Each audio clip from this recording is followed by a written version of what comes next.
Okay. The next one is Integration Management Office. We talk about steering committee. Integration Management Office is kind of right after that. Now, Integration Management Office has a strong similarity with Project Management Office.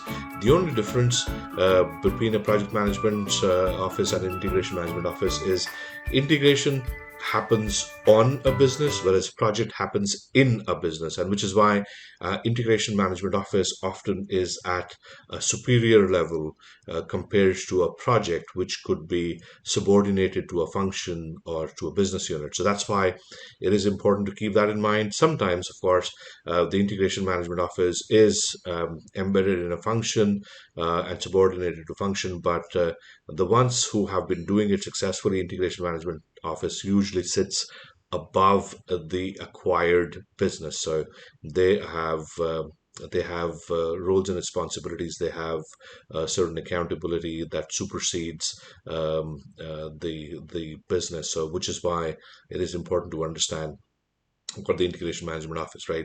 And then you have the box in the middle, which has different functions. Because, as you know, in an organization, if you're consolidating a full integration, so where finance is combined, HR is combined, operations is combined, legal is combined, all the functions are combined. So this is where you need to have teams that would come out from both the acquirer as well as the company that is being acquired together. So this is something that needs to be kept in mind. Now, what you'll also see are the last three layers here: change management and communication, customer journeys, and other interdependencies and special focus operations, right? So as you know, in an organization, typically the functions um, are vertically placed. So they are in vertical silos, whereas these three things tend to cut across different functions, and they are more horizontal. So that's why they may be looking at multiple functions at the same time, like customer journeys. This could involve the operations. This could involve the sales and marketing. This could involve HR, technology, etc. Similarly, you may have an ERP or IT systems, which could involve finance, HR, IT teams, operations teams to work together. So that's an overview of an integration management office. Main activities of the Integration Management Office is, of course, the administration of projects, project governance and coordination. They're also responsible for standards, tools, and templates. They would set up the operating rigor and structure. So all the steerco meetings, all the communication and updates regarding the projects, setting up all the meetings with different work streams, setting up meetings with the business people, so all of that becomes part of the operating rigor and structure. They would look at the calendar capacity and availability of management because it involves so many different people. It is important to actually have an availability calendar.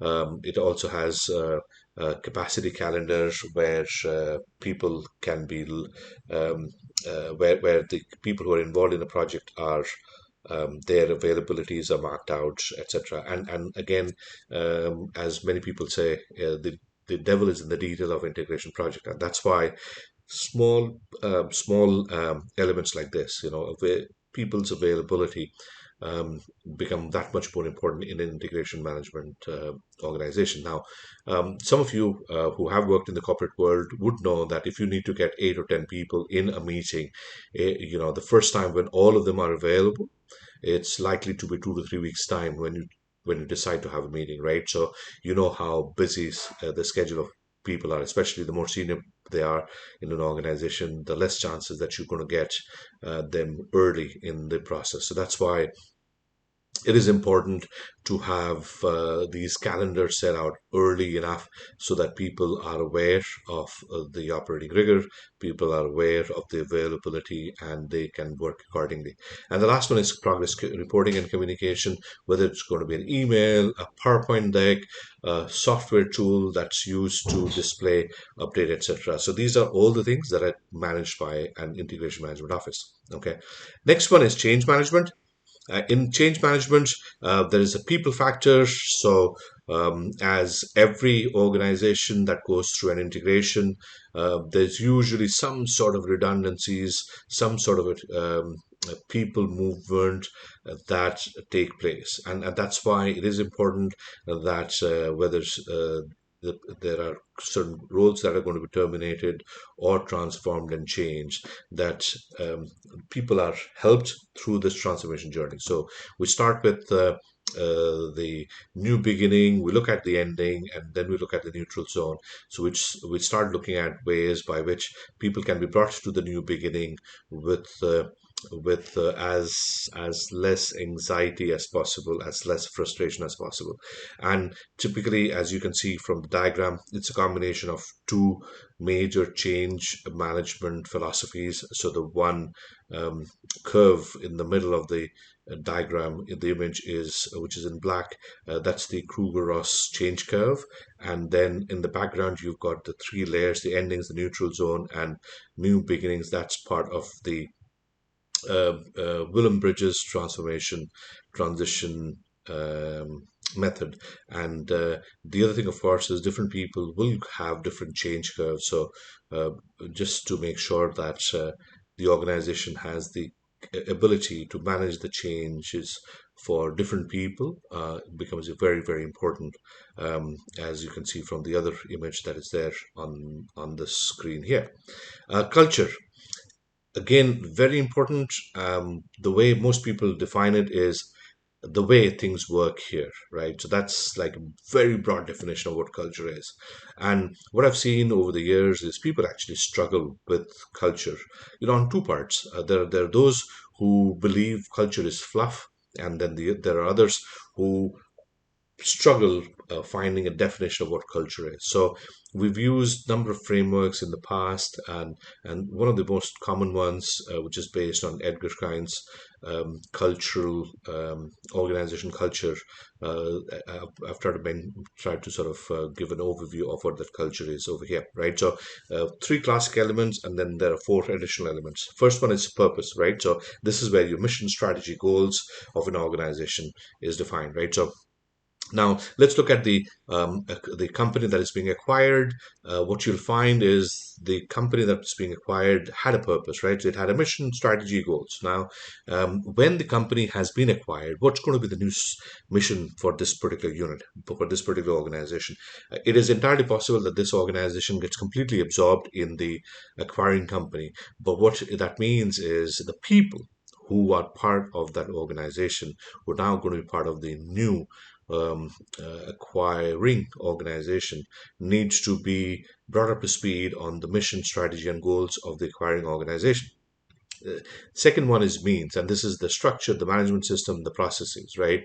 The same thing, whether you're absorbing or preserving, or whether you're combining, consolidating the two companies, you need to make sure that you make people aware of different structures, different management systems, and processes there are. And then the third one is measurement. So this is where we talk about error detection and correction system. What is the process when there's an error in the system that takes place? This could be an error, an issue, a challenge in an organizational, operational processes. This could be in support organization. And what's the correction mechanism? Is that through remedial systems that are put in place?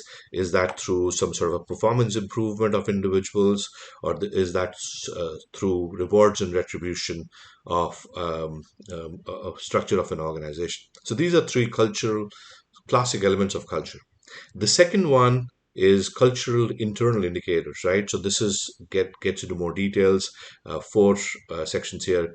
First one is common language and concepts, right? How to dress, how to talk to your bosses, what are the norms, what are the ways of working and ways of thinking in an organization. So this is where common language and concepts, usage of acronyms, for example, in a lot of American companies, or let's say showing respect to senior management in some of the Asian companies are just all examples of common language and concepts. The second one is group boundaries and identity, right? So these are your typically these are informal groups where you belong to either one of the favorites of people who are in power, or you're not part of that pool, right? So this is where these are your informal groups, informal sort of clubs which are there, and when people make it to those clubs, informal clubs, how do they behave versus people who are outside of it, how do they behave. So this is again very important. This is something which is quite often seen in larger organizations, mid-sized organizations. There are these power centers, and there are always few people who are part of those power centers, and then the rest were not. So these are essentially covered under group boundaries and identity. The third one is nature of authority and relationship. So again, in an organization hierarchy, how are the ranks and authority defined? What's the degree of intimacy that exists between different layers? A flat structure versus hierarchy, consensus versus hierarchy, etc. How open and personal relationships, etc. Right? And the fourth one is allocation of rewards and status. Right? So is it pay increases, promotions? Is it compensation versus titles? I'm going to give you more money versus I'm going to promote you to a new position, or I'm going to change your title so that sounds more it sounds more senior, or it sounds a position with more power, right? So I've seen so many organizations where they have essentially um, taken a senior accountant and just added a manager next to their name, without necessarily changing much in the content of the job.